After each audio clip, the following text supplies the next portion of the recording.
Selamat siang Bapak Ibu sekalian yang dikasihi oleh Tuhan Yesus Kristus. Senang kita bisa bertemu kembali di siang hari ini. Tema kita mengambil seorang tokoh bernama August H. Francke. Sebelum kita membaca firman Tuhan, mari kita berdoa terlebih dahulu. Mari kita berdoa Bapak Ibu sekalian. Ya Tuhan, ya Allah Bapa kami yang di surga, sungguh kami boleh mendapatkan berkat anugerah di dalam kehidupan kami karena Engkau begitu mengasihi kami. Oleh karena itu kami juga ingin mengaplikasikan kasih Tuhan dalam kehidupan kami sehari-hari kepada sesama kami. Tuhan sertai di dalam pembacaan firman Tuhan pada saat ini.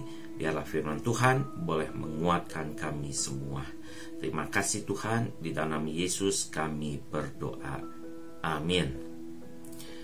Bapak Ibu sekalian, bacaan kita dari kitab Amsal pasal 11 ayat 24 dan 25 yang bunyinya seperti demikian.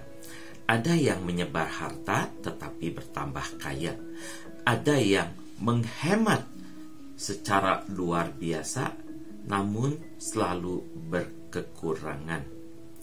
Siapa banyak memberi, berkat diberi kelimpahan.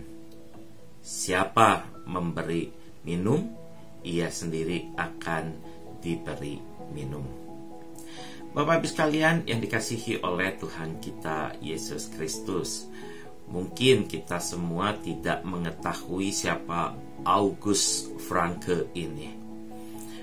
Francke adalah seorang pengkhotbah dari Jerman yang hidup di abad ke-17.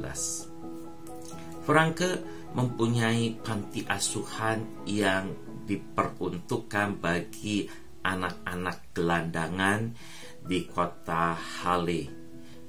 Pada suatu hari di mana Francke sangat bingung memikirkan bagaimana cara mengumpulkan dana untuk kebutuhan panti asuhannya itu. Francke kedatangan seorang janda miskin, dan janda miskin ini memohon sumbangan dari Francke sebesar 1 dukat, yaitu 1 koin emas. Di situasi keuangannya yang sangat sulit pada saat itu, Francke terpaksa harus menolak permohonan dari janda itu. Mendengar penolakan tersebut, janda itu menangis terisak-isak. Kejadian ini membuat Francke menjadi terharu dan bingung. Kemudian Francke meminta izin sebentar untuk masuk ke dalam kamarnya. Dan di dalam kamarnya itu Francke berdoa kepada Tuhan. Setelah Francke minta petunjuk Tuhan, ia merasa mendapatkan sebuah bisikan dari Roh Kudus agar Francke memberikan uang itu kepada janda miskin tersebut. Kemudian Francke menyerahkan uang permintaan atau permohonan dari janda itu.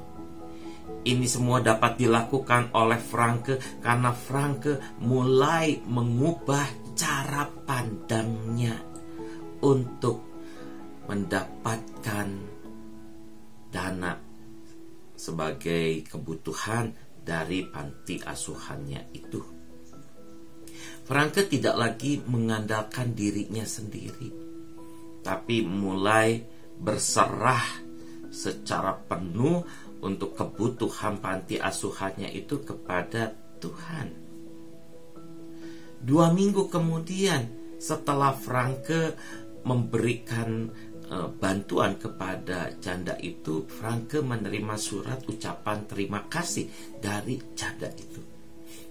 Janda itu menulis dalam suratnya bahwa karena kemurahan hati Francke, maka janda itu selalu berdoa minta kepada Tuhan agar Tuhan memberkati Franke dan panti asuhannya itu. Sesuatu yang luar biasa terjadi pada hari itu juga, di mana Franke menerima surat dari janda itu.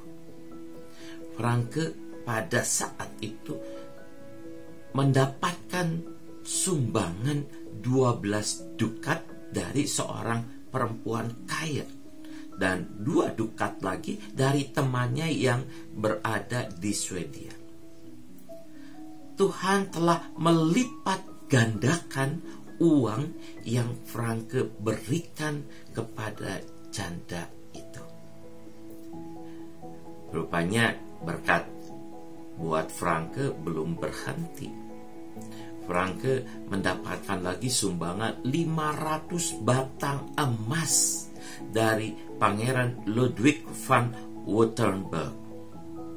Franke bersyukur kepada kebaikan Tuhan dengan mencucurkan air matanya.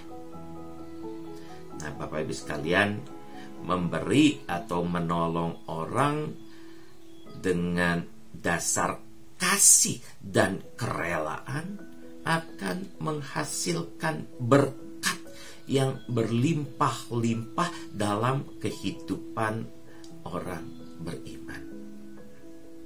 Jangan pernah takut, Bapak Ibu sekalian, untuk memberi dengan penuh kasih dan kerelaan. Lakukanlah kepada siapa saja. Memberi atau menolong adalah perintah dari Tuhan Yesus sendiri. Kita adalah saluran berkat, alat saluran berkat Tuhan Yesus kepada siapa saja. Dengan memberi berarti Tuhan Yesus telah memberkati kita sebagai anak-anaknya. Tapi Bapak Ibu sekalian, perlu diingat oleh kita semua bahwa ketika kita memberi itu jangan memberi dengan motivasi kita akan mendapatkan berkat yang berlimpah-limpah. Bukan seperti itu, Bapak Ibu sekalian.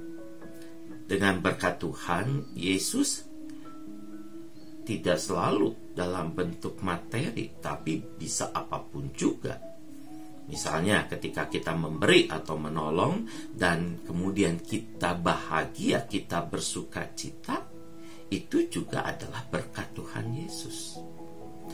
Firman Tuhan pada saat ini sangat mengingatkan kepada kita semua bahwa siapa banyak memberi, berkat akan diberi kelimpahan. Oleh karena itu, lebih baik memberi daripada menerima atau meminta seperti yang dilakukan oleh Franke kepada janda miskin itu. Bapak Ibu sekalian, Tuhan Yesus memberkati kita dan Tuhan Yesus mengingatkan kita semua. Jangan takut untuk memberi kepada siapapun juga atau menolong siapapun juga. Amin.